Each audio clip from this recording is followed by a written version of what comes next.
कि हर वो शख्स जो आपको पसंद हो उसके तो ऐप भी आपको नजर नहीं आते। तो अगर गलती से वो शख्स आप खुद हैं तो अपने ऐप आपको कैसे नजर आएंगे? You will always be thinking that I am perfect. अगर आपको किसी शख्स से मिले हैं and the other person has swept you of your feet, तो आपने कहा कि अच्छा हाँ तुम ही मेरे मंदिर, तुम ही मेरी पूजा, फिर आप खुद ही उसके लॉयर भी बनेंगे, फिर आप खुद ही उसी की तरफ से दलीलें भी देंगे और फिर आप उसी अपने आप को प्रूव कर रहे Yes. होंगे हर।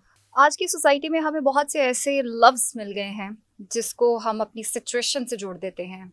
Toxic, love bombing, gas light करना और घोस्ट करना और नार्सिसिस्टिक ये आखिरी वाला लफ्ज बड़ा जरूरी था, अच्छा हुआ आपने बोल दिया। तो अब हम बात कर लेते हैं नार्सिसिस्टिक लोगों की, कि उनका एक तरीका एक कार क्या होता है और वो एंड तक अपनी गलती नहीं मानते हैं। हाँ, तो जाहिर है नार्सिसिज्म की बुनियाद ही है ना, जब एक शख्स में खुद पसंदी हो गई, तो जब लफ्ज ही आ गया खुद पसंदी, तो पसंद के शख्स की गलती तो दूसरा भी पसंद का शख्स हो तो उसकी गलती मानने का भी दिल नहीं करता। तो अगर आप खुद को खुद ही इतने पसंद हैं तो अपनी गलती कैसे मानेंगे?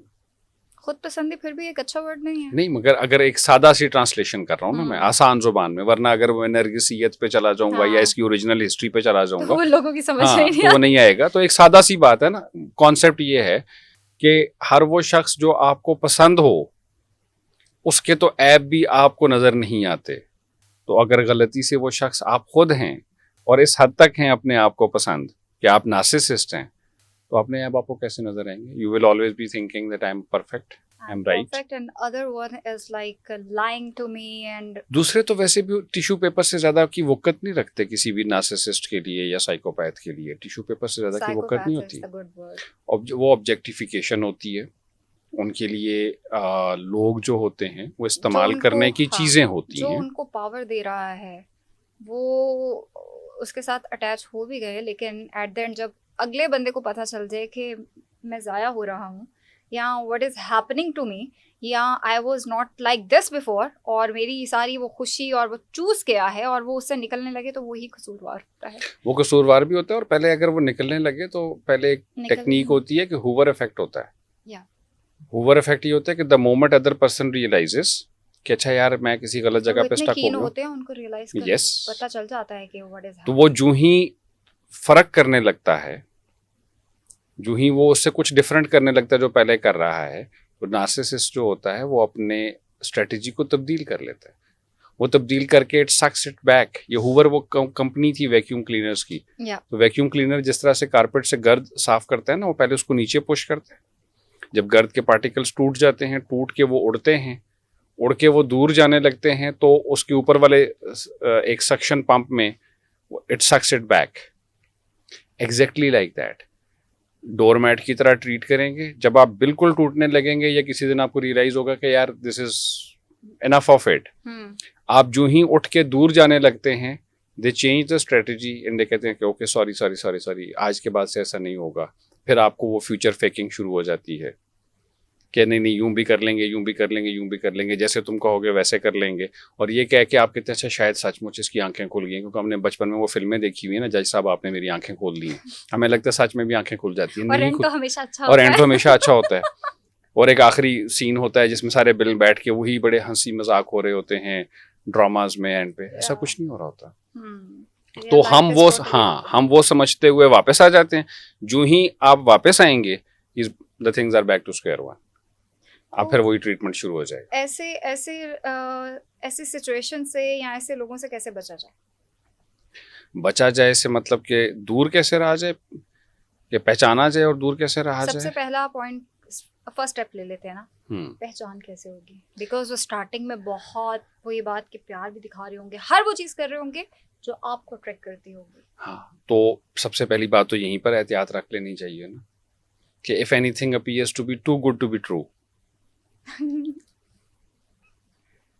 पहली एहतियात तो यहीं पर होगी कि वो जैसे मैंने किसी जगह पे पढ़ा था ना, what's good to the lips add to the hips, ये मेरे डाइटिंग वाले फंक्शंस में बिल्कुल ऐसे ही whatever taste good, looks good, feels good, आपको थोड़ा सा उस पर और ध्यान करना है ना। Give everything some time. और उसके अपने रंग आना शुरू हो जाते हैं. Do not jump to conclusions. Foreclosure नहीं कर लेते होते कि अगर आपको किसी शख्स से मिले हैं and the other person has swept you of your feet, तो आपने कहा कि अच्छा हाँ तुम ही मेरे मंदिर, तुम ही मेरी पूजा, तुम ही देवता हो. ठीक. जब आपने ये कर दिया तो उसके बाद आपने तो फिर उसको अथॉरिटी दे हाँ, दे दी और कि अपने आप को फिर just do उसके it. बाद से तो आपने प्रूव करना है ना, because you have committed to it ना. फिर आपने प्रूव करना है कि नहीं नहीं ये वाकई मंदिर है, ये वाकई पूजा है. फिर उसको कुछ भी नहीं करने की जरूरत.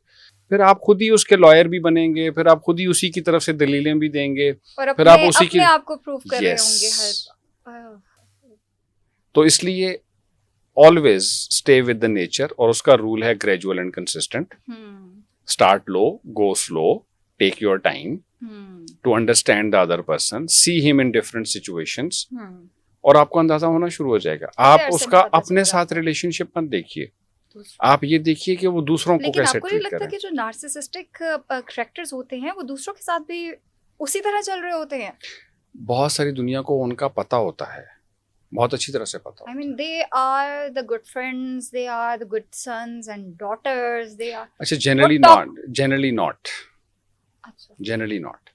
If they are seriously a narcissistic person, तो वो किसी टॉक्सिक रिलेशनशिप के अंदर तो वो होंगे, एक एक्ट तो कर रहे होंगे, परफॉर्मेंस तो दे रहे होंगे कि they are very good son और वेरी गुड डॉटर और anybody for that matter very good friend, maybe But उनकी they- पूरी फैमिली ऐसी but they are not. Yes exactly, तो दैट्स व्हाट मैंने कहा ना, टॉक्सिक रिलेशनशिप में तो हो सकते हैं but they are not true to anybody. तो इसलिए वो तो एक दूसरे के लिए फिर अच्छे ही होंगे क्योंकि उनकी पूरी फैमिली ऐसी है. एक दूसरे, वो जाहिर है अगर आज वो नार्सिसिस्ट बने हैं तो उसके पीछे रूट्स भी होंगी,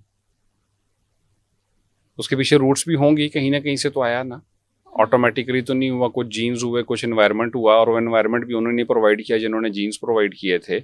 तो ऐसी बहुत सारी सिचुएशन ने शेप अप किया ना उसको एक खास जगह तक, उस खास शख्सियत बनने में जो वो आज है. तो जाहिर है वो दरख्त, कोई भी फल अपने दरख्त से बहुत दूर जाके तो नहीं गिरता. उसी तरह के शेड्स होते हैं, थोड़ा सा शेड फर्क हो जाता है, तो वो आपस में एक दूसरे के साथ हिसाब बराबर करते रहते होंगे.